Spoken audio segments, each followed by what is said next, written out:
Welcome back. Thanks for staying with us as we continue the discussion of Tourism Minister Patricia De Lille having made changes to the South African Tourism Board, the SAT, following the board's failure to respond to concerns she had about budget overruns. Now, the board was appointed in February following cabinet approval.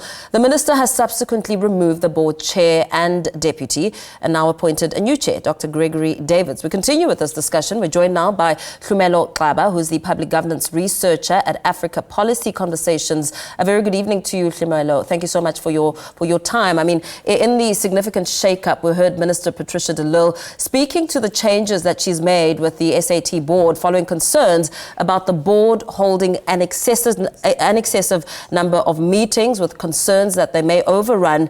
And of course, what did you make of the justification? Because in gathering some of the facts around who was held accountable, we now know that there's an investigation taking place, and so far the best that could have been the best decision the minister sought to take was to remove the two individuals. What was your take on her response? Good evening to you, Mpho, and greetings to the viewers at home.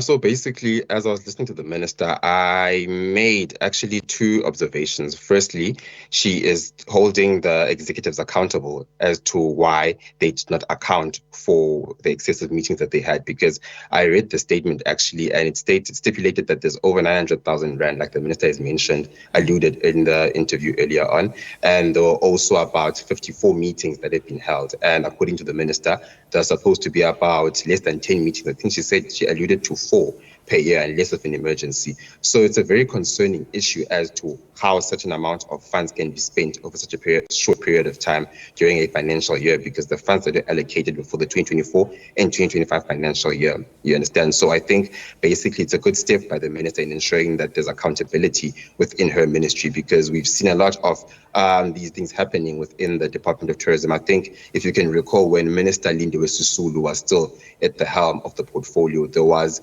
a very dodgy deal of 1 million rather, I can't really recall, that was going to be sponsored to Tottenham, and she was also held accountable by actually not being retained to that position. So I think what Minister De Lille is doing at the moment is actually ensuring that there's accountability and transparency within her portfolio, which is what she also alluded to in the interview earlier on. Yeah.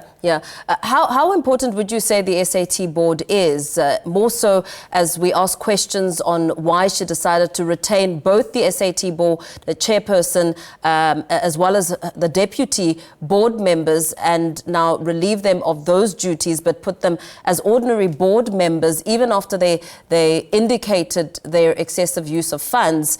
I mean, that in itself is quite interesting to note, because they did respond to her concerns but failed to give her a breakdown of some of the questions that she's put forward. Well, basically, the South African Tourism Board is a very pivotal entity within the tourism portfolio, because it's basically responsible for marketing the tourism industry and ensuring that tourists are attracted to South Africa from a governance perspective. So now I think by removing them from the deputy chair and chairperson positions and actually keeping them within the board is also something that is a bit wise, and instead of getting rid of them all at once, because there needs to be continuity within the portfolio, because had she gotten rid of them at this crucial time, we're entering a very pivotal time within our tourism sector in the country, would have been a bit would have been a bit of a blunder, you understand? So I think it was actually something wise from her side, in as much as she is holding them accountable, but also ensuring that there's continuity and that nothing actually remains stagnant within the portfolio, because had she gotten rid of them all at once and out of the portfolio, out of the board rather, it would have caused some sort of a detrimental effect on the portfolio, because firstly, she's now getting someone that is an academic into the board, which is someone that is experienced, of course, but might not really have an idea of how things have been going within that board since January. So I think by keeping them in the board and ensuring that this for continuity purposes was a wise decision from her side. But I still feel that there should still be an investigation, as she did allude that she will still conduct an investigation, ensuring that there is full accountability by the two executives that have now been sacked from their positions. We know that September is Tourism Month, a time aimed at promoting domestic travel, showcasing the country's diverse tourism offerings. What do you think stands out in terms of tourism arrivals in South Africa and the kind of demonstration that we've seen in terms of trends since the COVID-19 pandemic?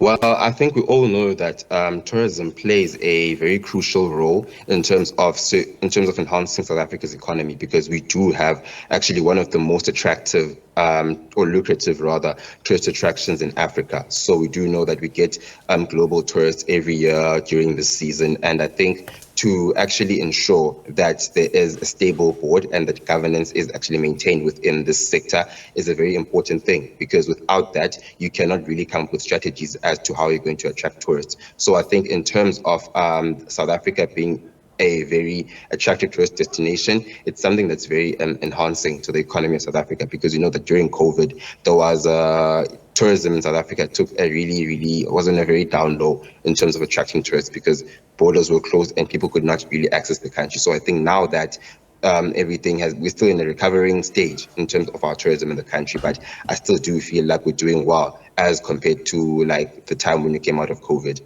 Yeah, and when it comes to the opportunities in the tourism sector and the much needed jobs, more so with South Africa literally on its knees when it comes to the unemployment rate and created those opportunities for young people in the country.